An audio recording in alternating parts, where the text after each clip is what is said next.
I just wanted to quickly hand the floor over to. Thank you, Stefano. I'm Wickmate you all, and I can't believe it. I swear it's been 5 years because I still can't wrap my head around it.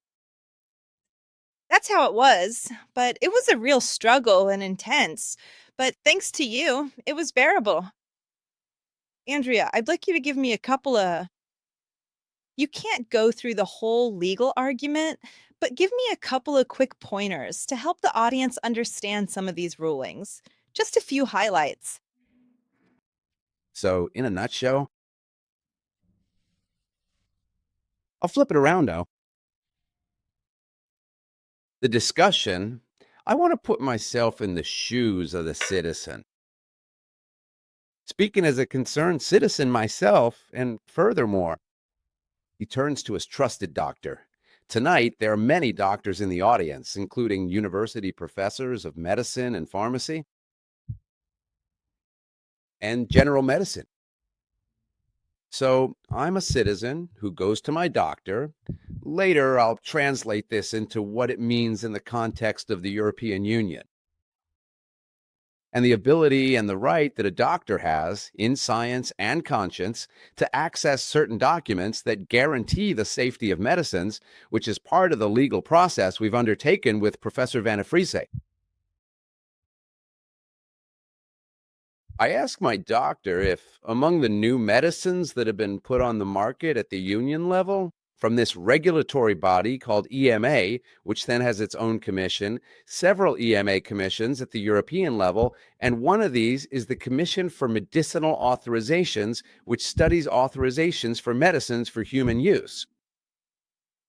And I asked this doctor if this new medicine is a medicine for my condition that is safe and effective. So, as a concerned citizen, I turn to my doctor. Is my doctor actually fully informed about the real clinical studies regarding efficacy and safety? I mean, has he actually had the chance to review everything that's hidden behind the package insert or not? That's the question I'm asking you. What do you do as citizens? And how can a doctor who respects the ontological concept, the precautionary principle, and the risk benefit ratio be sure and have a clear conscience when given the right therapy to their patient? We conducted this experiment during the lawsuit we brought before the European Court of Justice. Since we were in litigation with the European Commission, we took the liberty of making a request to the court and then to the European Court of Justice, which later declared that the physician's freedom to treat is untouchable, that all doctors can deprescribe or refuse vaccines, so there are positive aspects as well. However, we requested access to the efficacy and safety studies for clinicians. In accordance with the formal recommendations provided by the Medical Committee for Human Use, a conscientious doctor is requesting an opportunity to investigate whether that widely publicized and controversial pharmaceutical drug is truly effective and safe for their own patient. What do you think happened?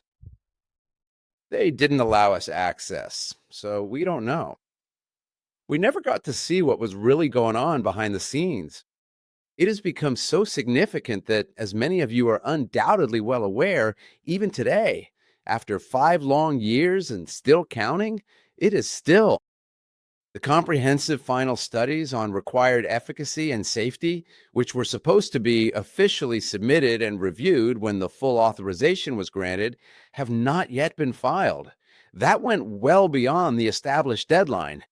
The initial phase conditional authorizations.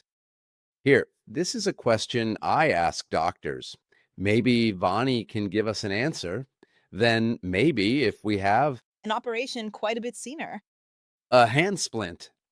Here, however, I completely cast off the appearance of a tourist and transform into a local citizen. This doubt came to me, Vani. I said, how is it possible that not even my doctor, whom I trust, can tell if that drug is actually effective and safe? So how can they prescribe it to me? Thank you. Well, look, if for every drug and prescription we had to check whether it's truly effective and safe, you wouldn't get anything done because it's objectively impossible. But this is something different. It's different because they called it that. They called it a vaccine, but it didn't have the pharmacological characteristics to be a vaccine. It was defined as a vaccine because, according to the EMA's flowchart, gene therapy aimed at infectious diseases magically stops being gene therapy and becomes a vaccine. That doesn't change the fact that it's a different pharmacological class. So here we were dealing with something truly different, but the problem still exists today. I realized that I'm not able to determine the exact percentage, but a good portion of doctors, even today, for example, many still think that the reaction duration of this product is 24 to 48 hours, after which the RNA is degraded, which is what they told us, for instance, but that's a lie. And today, 5 years later, with full authorization already granted, for example, I challenge anyone to tell me, what is the reaction duration, for example, of mRNA vaccines? The answer is, just a few days ago, the former CDC president Redfield said, we don't know. And it's not normal to give people a product without knowing where it ends up and how long it lasts, which, by the way, are things I've always pointed out to them. The first time in the Senate, I said, look, I have Pfizer's biodistribution table, so why do you say it stays in the arm? Also, that's something simple to understand. If you're already lying about it staying in the arm when it gets injected, and that's not true, guys, that's just the beginning. Everything that follows comes from that. And most people, my colleagues and I, for example, when we ask if I request immunoglobulin G against spike antibodies 4 years after vaccination, they said no, that the antibodies dropped after just a few months. So you had to get the second dose, then the third, then the fourth, and then the booster. But what I mean is, and there are people 4 years after vaccination who still have extremely high levels.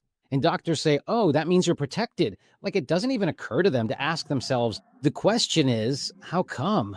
I'm overflowing with antibodies after 4 years, yet the state apparatus still doesn't take responsibility. That's what's sad. The truth is, doctors work based on clinical practice, not pharmacological knowledge. This is something that's more the responsibility of maybe university professors, who, in my opinion, are exactly the group that was completely absent in this whole story. Because if there was anyone who should have been able to warn us, protect us, and have the right expertise, it was the university professors. Italian universities have made a terrible impression in these years, but not just the Italian ones.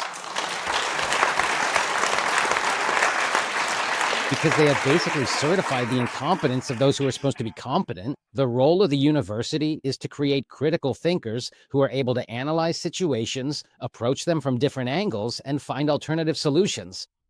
But we've discovered the university has become a place that just standardizes the way people think. So at that point, what's the point of the university? It's mostly useless, and you'll see why. Soon, AI will advance. For memory, knowledge, and compliance, AI will definitely outperform us. But at this point, I might even say maybe we deserve it. I also wanted to expand a little bit more on this specific topic that Vani previously mentioned regarding exactly where the vaccine's effect actually comes to an end. And also what was just said about the cost-benefit ratio.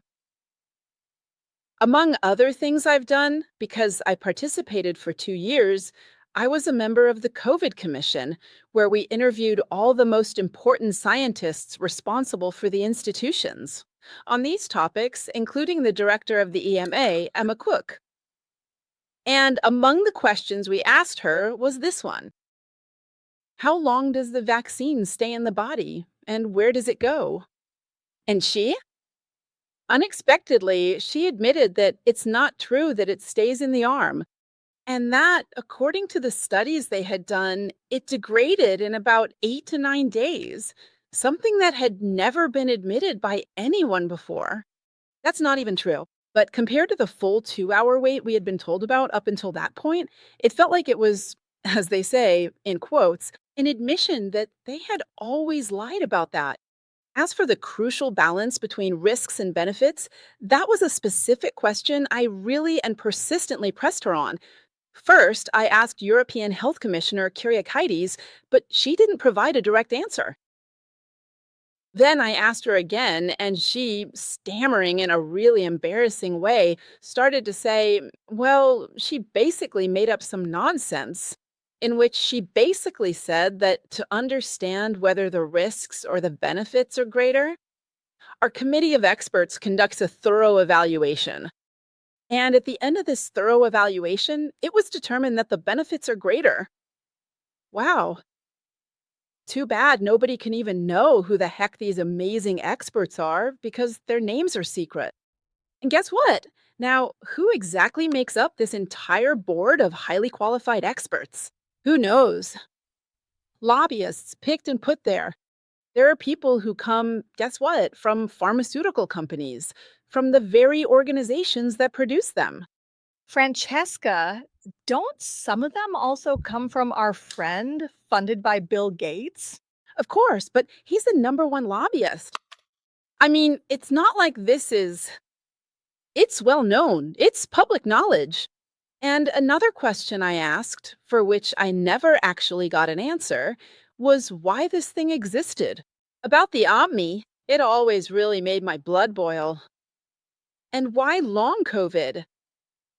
I asked, excuse me, how do you tell the difference between the symptoms of long COVID and the symptoms of an adverse reaction to the vaccine, since they're virtually the exact same thing? Oh, God, if anyone even bothered to provide a clear and honest answer. Let's just pretend no one heard that question.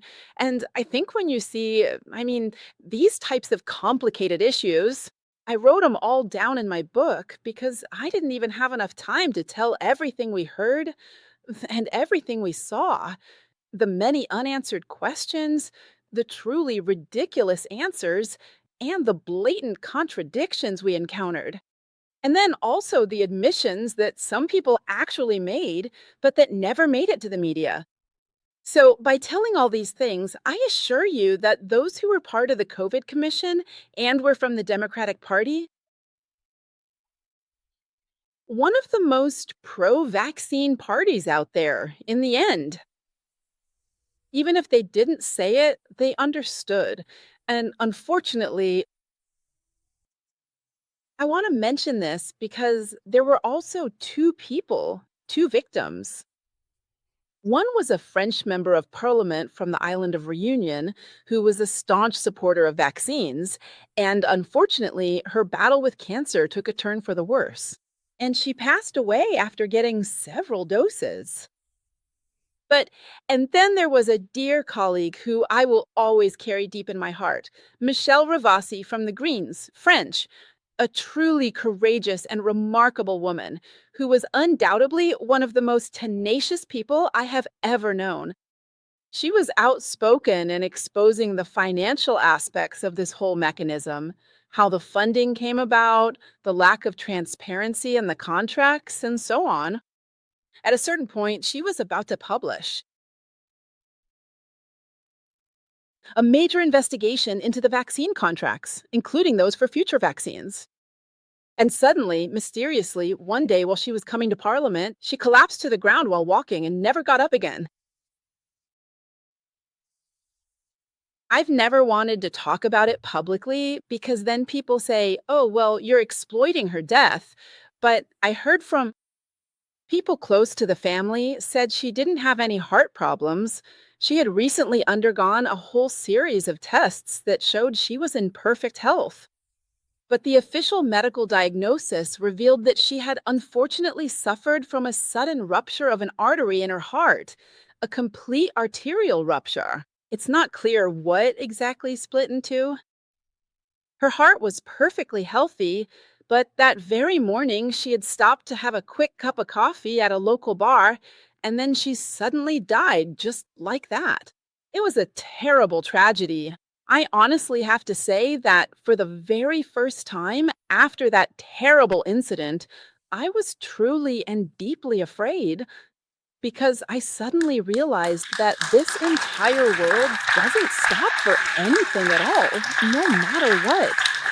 Because being right there on the front lines could really mean losing things that are truly important to everyone involved in this life. So I want to send a greeting, a prayer to Michelle.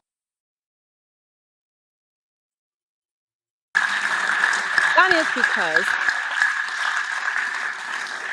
Sheba, kinda. Oh, no. Want to say it? No, say it. It's true. Andrea, after these statements, we are all feeling quite stunned and overwhelmed. It was an important reflection. Andrea, the floor is yours, because these reflections have left me speechless. Absolutely. So, since unfortunately we have to clear out for the event, it is now 20:45 here at the Cinema Theater. So I really wanted to dedicate a few extra minutes, if you would all allow me, to share a small thought for all of you. Please, our board secretary, Jessica, on behalf of the entire board of directors, please come up to the stage now.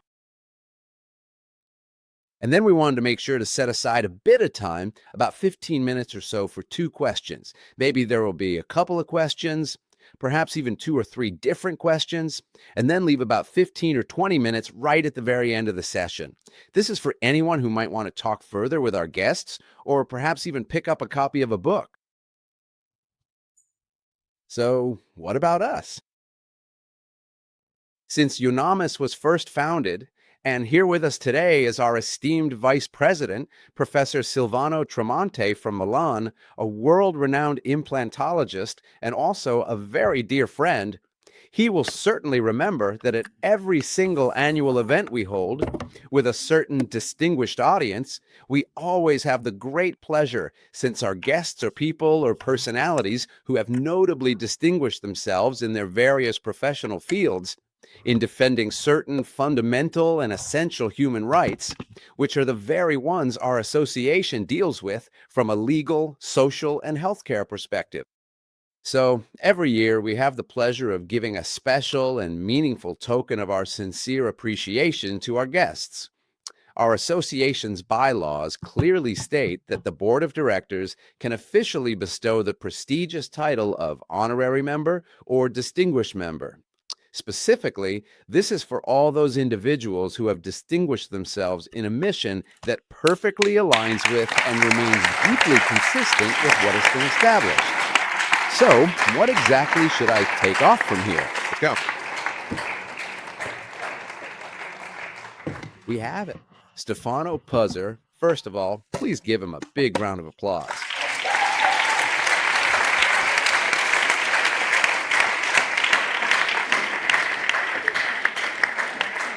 Then we have Professor Vanni Freese. Thank you. Thank you for everything you've done, for good medicine and for what you will do in the future. All right, then we have, just a moment.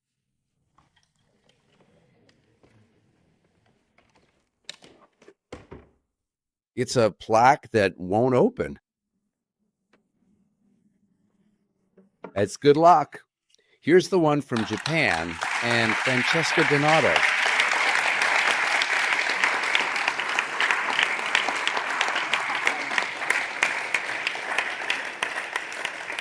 An honorary member of our association. And then Laura Mana, no, because she's not available. I'm not honorary. whatsoever. But she's honorary because, all right. And last but not least, Raffaella Rigoli.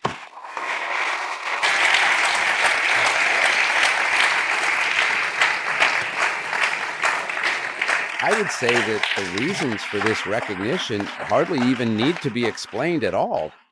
Raffaella Rigoli, even for me personally, for my family and for my children, she has truly been a beacon, as we were just discussing a moment ago, of the freedom of information.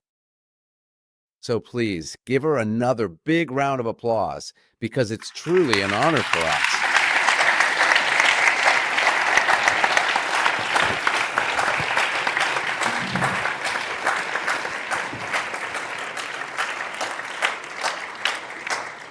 All right, then. We have a couple of different questions that are going to be handled by...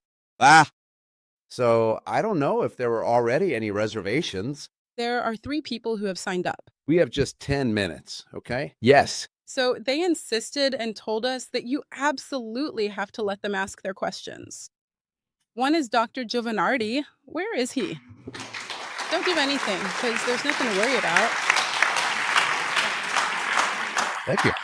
So, Dr. Daniele Giovanardi, whom we know, but he's also a member and an all-rounder. Thank you. Always has been. Dear speakers, some of you, even dear friends, I have some problems or doubts about certain facts. I ask everyone, but no one answers me. So I hope the speakers will. So, as you well know, only in the West was it imposed. The experimental RNA drug. On January 15th, 2020, all the traditional vaccines came out, the ones with the attenuated virus, like Sinovac, but many others approved by the WHO. And over these years, 4/5 of humanity, billions of people, have been vaccinated without issue with traditional vaccines, except in the Anglosphere. Western Europe, the United States, Canada, Israel, Australia, and New Zealand. Why? That's the first question. The second one, but in 2022, they ran in the political election saying, never again von der Leyen and never again Draghi. Now, those same people are proposing Draghi and von der Leyen. Why? Third, we have a minister of health, Orazio Schillaci, who is following Roberto Speranza's entire health policy to the letter, not missing a beat. In fact, he's making it worse. He keeps recommending mRNA vaccines to children and women, pregnant women. Why is all this happening? Thank you. Thank you, Danielle.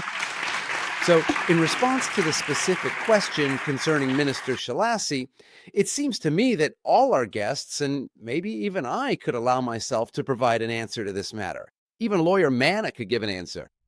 But maybe on the complex topic of why mRNA vaccines were so aggressively promoted in the Western world, while in so many other countries, ranging from Russia to Cuba, and indeed all the BRICS countries, these vaccines simply didn't take hold.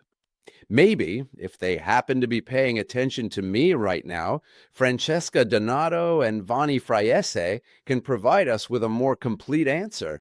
The question is, if I may clarify, why did mRNA arrive in the West, but not in any of the BRICS countries? Sorry, but I'll answer by saying that, in the sense that it was developed in the West, in America.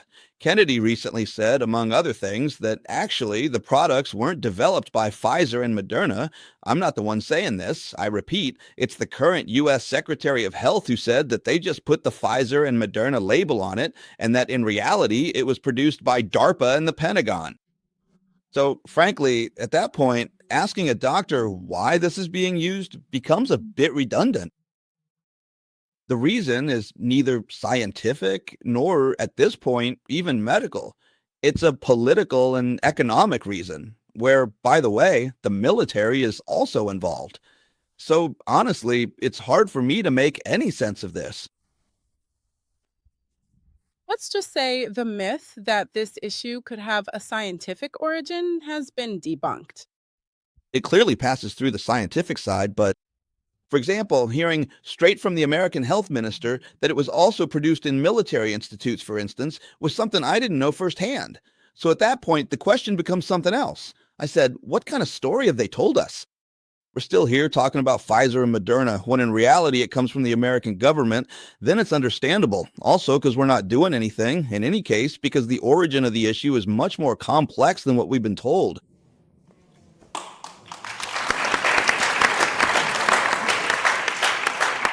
Then we have, there was like a question booked. The very first initial. Damn, what are we supposed to say? A Schillaci? Can I talk about this for hours? So there was actually this particular older gentleman who... Currently.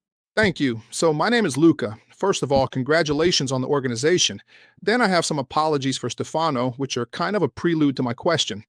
So I admit that back then, when, let's say, it came into the spotlight, There were a few situations that made me a bit suspicious. For example, I thought a Shaliro, a what? Puzzer, a man, names that are easy to identify. And I thought that if their names had been Francesco Cocchio and Daniele Giovi, they would have stayed anonymous, because we know the system is used to creating rising stars to steer public opinion a bit. Maybe they're even being directed from behind the scenes. So I apologize, even if you weren't offended. This little bit of suspicion of mine, it's only right that I express it by saying I've always admired you. We even met in Carpi. My question is there any trick, y'all are communication experts and so on, to figure out if someone who suddenly rises to fame is just a useful idiot or actually a truly commendable person? Thank you. Yes. Go ahead, say a couple of things. Me? You go ahead. Go with that one. Look, let me give you an answer. First of all, thank you for the apology, but it really wasn't necessary at all. What I've experienced personally, because over the years I have truly heard just about everything imaginable, I've heard people say I was part of the secret services or that I belonged to some sort of mysterious or unknown system. I actually had to look up what the term gatekeeper meant on the internet because I didn't even know what it was. I'm telling you, the only way for someone to really understand who they're dealing with is to actually get to know them personally. Take the time to really get to know them, and then you'll start to understand their true nature. If the person has ulterior motives, or if they're just doing it for visibility, it will eventually become very clear to you. Or maybe they're speaking to you from the heart. You see, even to this very day, I feel completely comfortable and at ease speaking in front of these audiences because in the end, I've never sought approval. I've honestly simply spoken and said what I thought. And so if you're calm, natural, you have nothing to worry about. It's right to get to know people because sometimes we judge others and we don't even realize it. There are people who, over the years, have suffered because of this, because maybe they were labeled, treated badly, or judged. And many of the people we still know today were really hurt by it. So thanks again for the question, because it gave me a chance to clear some things up, and especially for the apologies that I have to say weren't really necessary. Thank you anyway. Excuse me, let me just say two quick words. How do you recognize it? There are two fundamental elements, right? These are the things that maybe guide me, but of course, they might be different from your opinion. First, a person's biography, their life story, speaks for itself. A person's biography tells you a lot. If up until yesterday they were doing something completely different, they can't just suddenly become an expert. Basically, what someone has done in their life tells you who they are. Second, if someone moves. With a big organizational machine and a lot of money behind them, something smells fishy.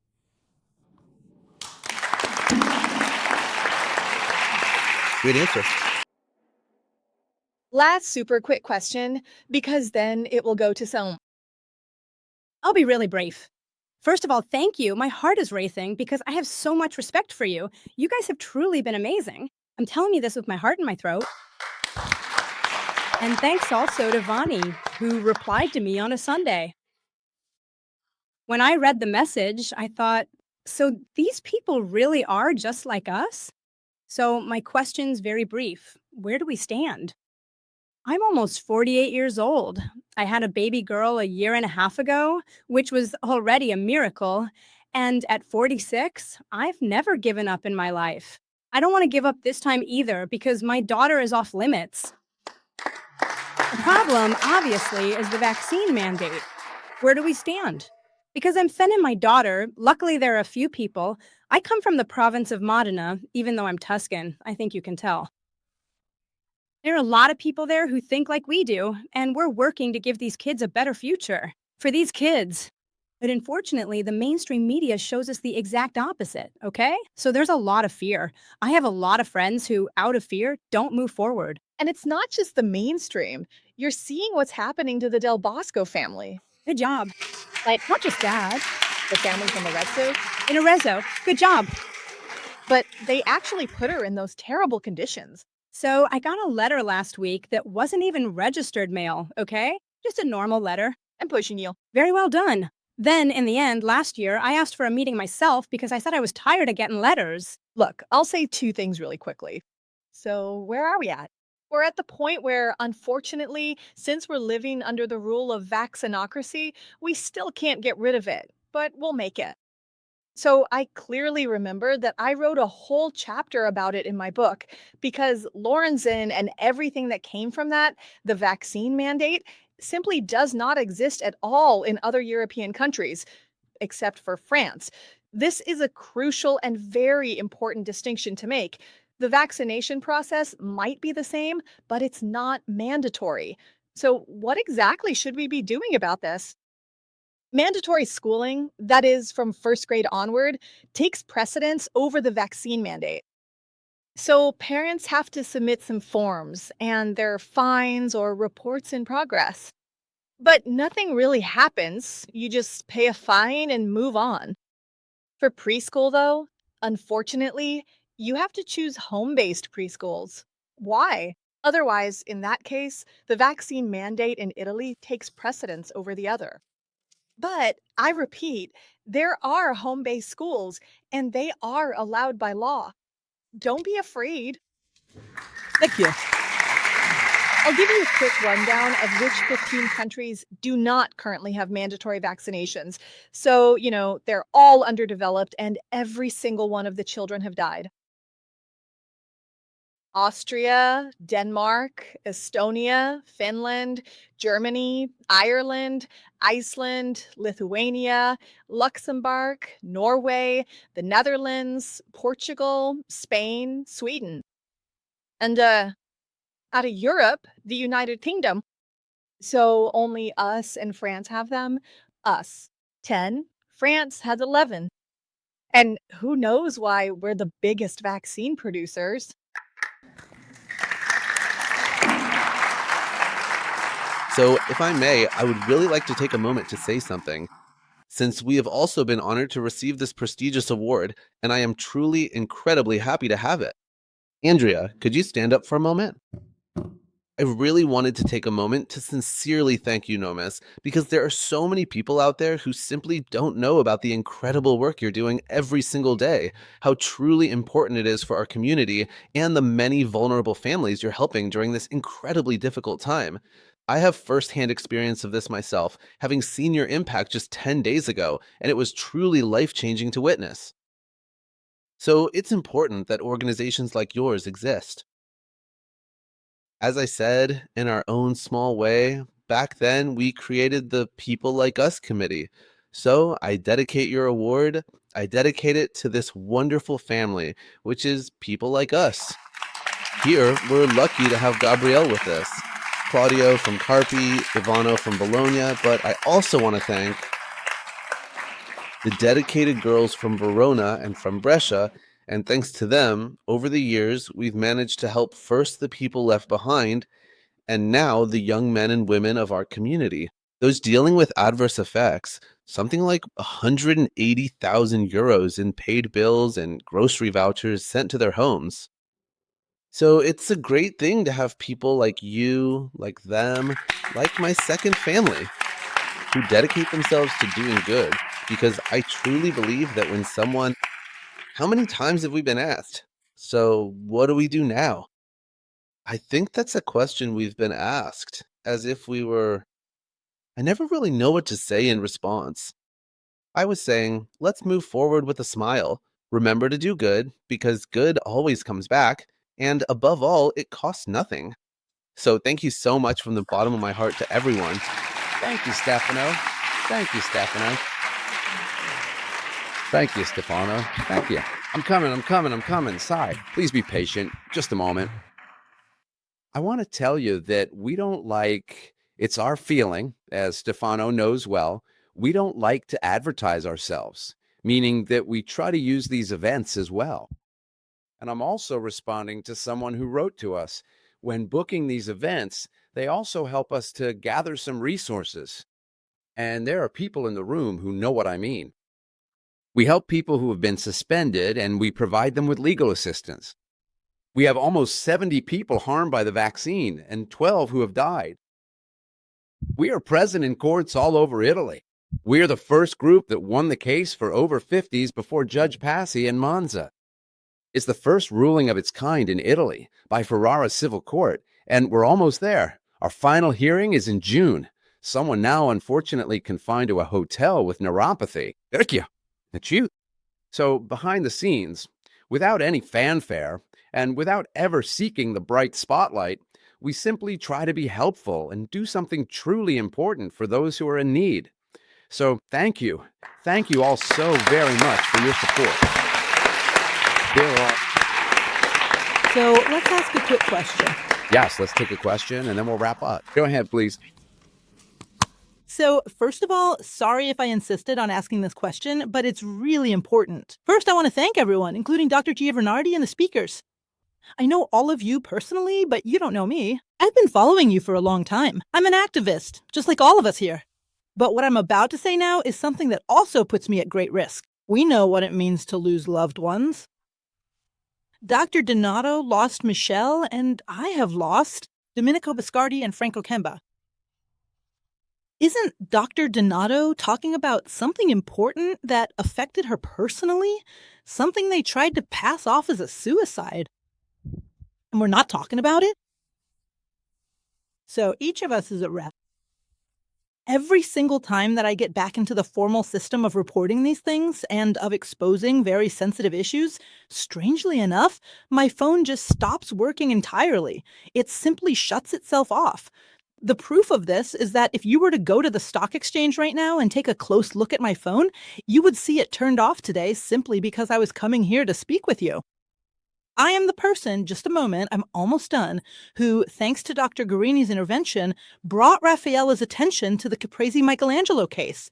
That was me, just as I've already been in contact with many doctors, like Vonnie. I know Barbaro personally, Trito, and all the others as well.